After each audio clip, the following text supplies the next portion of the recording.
ಸಖತ್ ಖಾರ ಬಣ್ಣ ಮತ್ತು ರುಚಿ ಆಚಿ ಚಿಲ್ಲಿ ಪೌಡರ್. ಡಿಕೆ ಬಣ ವರ್ಸಸ್ ಸಿದ್ದರಾಮಯ್ಯ ಬಣ ಅಂತ ಎರಡು ಬಣಗಳಾಗಿದ್ದಾವೆ. ಸರ್ಕಾರದಲ್ಲಿ ಒಮ್ಮತ ಇದೆಯಾ ಇಲ್ವಾ ಅನ್ನುವಂಥ ಅನುಮಾನಗಳು ಬರ್ತಾ ಇದ್ದಾವೆ. ಈಗ ಬಿಜೆಪಿಯ ಕೆಲವು ನಾಯಕರು ಹೇಳ್ತಾ ಇದ್ದಾರೆ, ನಾವು ಈ ಸಲ ಬೆಳಗಾವಿ ಅಧಿವೇಶನದಲ್ಲಿ ನೋ ಕಾನ್ಫಿಡೆನ್ಸ್ ಮೋಷನ್ ಮೂವ್ ಮಾಡ್ತೀವಿ ಅಂತ ಹೇಳ್ತಿದ್ದಾರೆ. ನೀವು ಉಪನಾಯಕರಿದ್ದೀರಿ, ನೀವು ಇದನ್ನು ಹೇಗೆ ನೋಡ್ತೀರಿ? ನೀವೇನಾದರೂ ಅದಕ್ಕೆ ರೆಡಿ ಇದ್ದೀರಾ? ಆ ಥರದಲ್ಲಿ ಏನಾದರೂ ತಯಾರಿ ಮಾಡ್ಕೊತಿದ್ದೀರಾ? ನಾವೀಗ ಅದನ್ನು ಅದ್ರ ಬಗ್ಗೆ ಇನ್ನೂ ಪಕ್ಷದಲ್ಲೇ ತೀರ್ಮಾನ ಆಗಿಲ್ಲ. ನೋ ಕಾನ್ಫಿಡೆನ್ಸ್ ಮೋಷನ್ ತೊಗೊಂಬರ್ಬೇಕು ಬೇಡ ಅಂತೇಳಿ. ಆದರೆ ರಾಜ್ಯದ ಜನತೆಗೆ ಮಾತ್ರ ಈ ಸರ್ಕಾರದ ಬಗ್ಗೆ, ಈ ಮುಖ್ಯಮಂತ್ರಿಗಳ ಬಗ್ಗೆ ಕಾನ್ಫಿಡೆನ್ಸ್ ಇಲ್ಲ. ಅವ್ರ ನಾಯಕರಲ್ಲೇ ಕಾನ್ಫಿಡೆನ್ಸ್ ಇಲ್ಲ. ಅವ್ರ ಎಮ್ ಎಲ್ ಎಗಳಿಗೆ ಮುಖ್ಯಮಂತ್ರಿ ಬಗ್ಗೆ ಕಾನ್ಫಿಡೆನ್ಸ್ ಇಲ್ಲ. ಯಾಕಂದ್ರೆ ಅವರೆಲ್ಲ ಮಿನಿಸ್ಟ್ರುಗಳು, ಅವ್ರ ಎಮ್ ಎಲ್ ಎಗಳು ಇವತ್ತು ಡೆಲ್ಲಿಯಲ್ಲಿ ಬಂದು ಅವರು ಬದಲಾವಣೆಗೆ ಪ್ರಯತ್ನ ಮಾಡ್ತಿದ್ದಾರೆ ಅಂತಂದ್ರೆ ಅವರಿಗೆ ಕಾನ್ಫಿಡೆನ್ಸ್ ಇಲ್ಲ. ಅವ್ರ ಕಾನ್ಫಿಡೆನ್ಸ್ ಹೋಗಲಿ, ಸಿದ್ದರಾಮಯ್ಯನವರಿಗೆ ತಮ್ಮ ನಾಯಕತ್ವದ ಬಗ್ಗೆ ಇವತ್ತು ಕಾನ್ಫಿಡೆನ್ಸ್ ಉಳಿದಿಲ್ಲ. ಅದಕ್ಕೆ ಅವ್ರ ಮೇಲಿನ ಮೇಲೆ ಡೆಲ್ಲಿಗೆ ಬರ್ತಾ ಇದ್ದಾರೆ, ಬಂದು ಹೈಕಮಾಂಡ್ ಬಾಗಿಲು ತಟ್ಟುವಂಥ ಕೆಲಸ ಮಾಡ್ತಾ ಇದ್ದಾರೆ.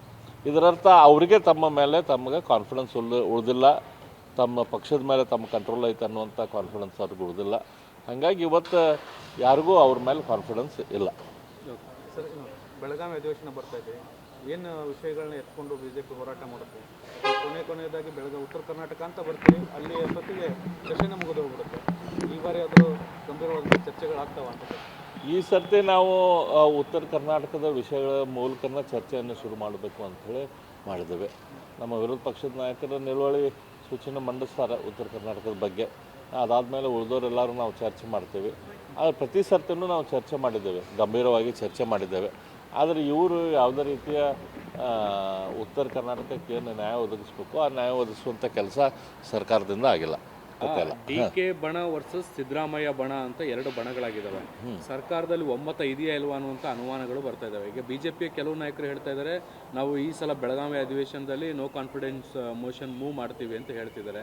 ನೀವು ಉಪನಾಯಕರಿದ್ದೀರಿ, ನೀವು ಇದನ್ನು ಹೇಗೆ ನೋಡ್ತೀರಿ? ನೀವೇನಾದರೂ ಅದಕ್ಕೆ ರೆಡಿ ಇದ್ದೀರಾ? ಆ ಥರದಲ್ಲಿ ಏನಾದರೂ ತಯಾರಿ ಮಾಡ್ಕೊತಿದ್ದೀರಾ? ನಾವೀಗ ಅದನ್ನು ಅದ್ರ ಬಗ್ಗೆ ಇನ್ನೂ ಪಕ್ಷದಲ್ಲೇ ತೀರ್ಮಾನ ಆಗಿಲ್ಲ. ನೋ ಕಾನ್ಫಿಡೆನ್ಸ್ ಮೋಷನ್ ತೊಗೊಂಬರ್ಬೇಕು ಬೇಡ ಅಂತೇಳಿ. ಆದರೆ ರಾಜ್ಯದ ಜನತೆಗೆ ಮಾತ್ರ ಈ ಸರ್ಕಾರದ ಬಗ್ಗೆ, ಈ ಮುಖ್ಯಮಂತ್ರಿಗಳ ಬಗ್ಗೆ ಕಾನ್ಫಿಡೆನ್ಸ್ ಇಲ್ಲ. ಅವ್ರ ನಾಯಕರಲ್ಲೇ ಕಾನ್ಫಿಡೆನ್ಸ್ ಇಲ್ಲ. ಅವ್ರ ಎಮ್ ಎಲ್ ಎಗಳಿಗೆ ಮುಖ್ಯಮಂತ್ರಿ ಬಗ್ಗೆ ಕಾನ್ಫಿಡೆನ್ಸ್ ಇಲ್ಲ. ಯಾಕಂದ್ರೆ ಅವರೆಲ್ಲ ಮಿನಿಸ್ಟ್ರುಗಳು, ಅವ್ರ ಎಮ್ ಎಲ್ ಎಗಳು ಇವತ್ತು ಡೆಲ್ಲಿಯಲ್ಲಿ ಬಂದು ಅವರು ಬದಲಾವಣೆಗೆ ಪ್ರಯತ್ನ ಮಾಡ್ತಿದ್ದಾರೆ ಅಂತಂದ್ರೆ ಅವರಿಗೆ ಕಾನ್ಫಿಡೆನ್ಸ್ ಇಲ್ಲ. ಅವ್ರ ಕಾನ್ಫಿಡೆನ್ಸ್ ಹೋಗಲಿ, ಸಿದ್ದರಾಮಯ್ಯನವರಿಗೆ ತಮ್ಮ ನಾಯಕತ್ವದ ಬಗ್ಗೆ ಇವತ್ತು ಕಾನ್ಫಿಡೆನ್ಸ್ ಉಳಿದಿಲ್ಲ. ಅದಕ್ಕೆ ಅವ್ರ ಮೇಲಿನ ಮೇಲೆ ಡೆಲ್ಲಿಗೆ ಬರ್ತಾ ಇದ್ದಾರೆ, ಬಂದು ಹೈಕಮಾಂಡ್ ಬಾಗಿಲು ತಟ್ಟುವಂಥ ಕೆಲಸ ಮಾಡ್ತಾ ಇದ್ದಾರೆ. ಇದರರ್ಥ ಅವರಿಗೆ ತಮ್ಮ ಮೇಲೆ ತಮಗೆ ಕಾನ್ಫಿಡೆನ್ಸ್ ಉಳಿದಿಲ್ಲ, ತಮ್ಮ ಪಕ್ಷದ ಮೇಲೆ ತಮ್ಮ ಕಂಟ್ರೋಲ್ ಐತೆ ಅನ್ನುವಂಥ ಕಾನ್ಫಿಡೆನ್ಸ್ ಅವ್ರಿಗೆ ಉಳಿದಿಲ್ಲ. ಹಾಗಾಗಿ ಇವತ್ತು ಯಾರಿಗೂ ಅವ್ರ ಮೇಲೆ ಕಾನ್ಫಿಡೆನ್ಸ್ ಇಲ್ಲ. ಸರ್, ಬೆಳಗಾವಿ ಅಧಿವೇಶನ ಬರ್ತಾ ಇದೆ, ಏನು ವಿಷಯಗಳನ್ನ ಎತ್ಕೊಂಡು ಬಿಜೆಪಿ ಹೋರಾಟ ಮಾಡುತ್ತೆ? ಕೊನೆಯದಾಗಿ ಉತ್ತರ ಕರ್ನಾಟಕ ಅಂತ ಬರ್ತೀವಿ, ಅಲ್ಲಿ ಅಷ್ಟೊತ್ತಿಗೆ ಸೆಷನ್ ಮುಗಿದು ಹೋಗ್ಬಿಡುತ್ತೆ. ಈ ಬಾರಿ ಅದು ಗಂಭೀರವಾದ ಚರ್ಚೆಗಳಾಗ್ತಾವ ಅಂತ. ಈ ಸರ್ತಿ ನಾವು ಉತ್ತರ ಕರ್ನಾಟಕದ ವಿಷಯಗಳ ಮೂಲಕನ ಚರ್ಚೆಯನ್ನು ಶುರು ಮಾಡಬೇಕು ಅಂಥೇಳಿ ಮಾಡಿದ್ದೇವೆ. ನಮ್ಮ ವಿರೋಧ ಪಕ್ಷದ ನಾಯಕರ ನಿಲುವಳಿ ಸೂಚನೆ ಮಂಡಿಸ್ತಾರೆ ಉತ್ತರ ಕರ್ನಾಟಕದ ಬಗ್ಗೆ. ಅದಾದಮೇಲೆ ಉಳಿದವರೆಲ್ಲರೂ ನಾವು ಚರ್ಚೆ ಮಾಡ್ತೇವೆ. ಆದರೆ ಪ್ರತಿ ಸರ್ತಿಯೂ ನಾವು ಚರ್ಚೆ ಮಾಡಿದ್ದೇವೆ, ಗಂಭೀರವಾಗಿ ಚರ್ಚೆ ಮಾಡಿದ್ದೇವೆ. ಆದರೆ ಇವರು ಯಾವುದೇ ರೀತಿಯ ಉತ್ತರ ಕರ್ನಾಟಕಕ್ಕೆ ಏನು ನ್ಯಾಯ ಒದಗಿಸ್ಬೇಕು ಆ ನ್ಯಾಯ ಒದಗಿಸುವಂಥ ಕೆಲಸ ಸರ್ಕಾರದಿಂದ ಆಗಿಲ್ಲ.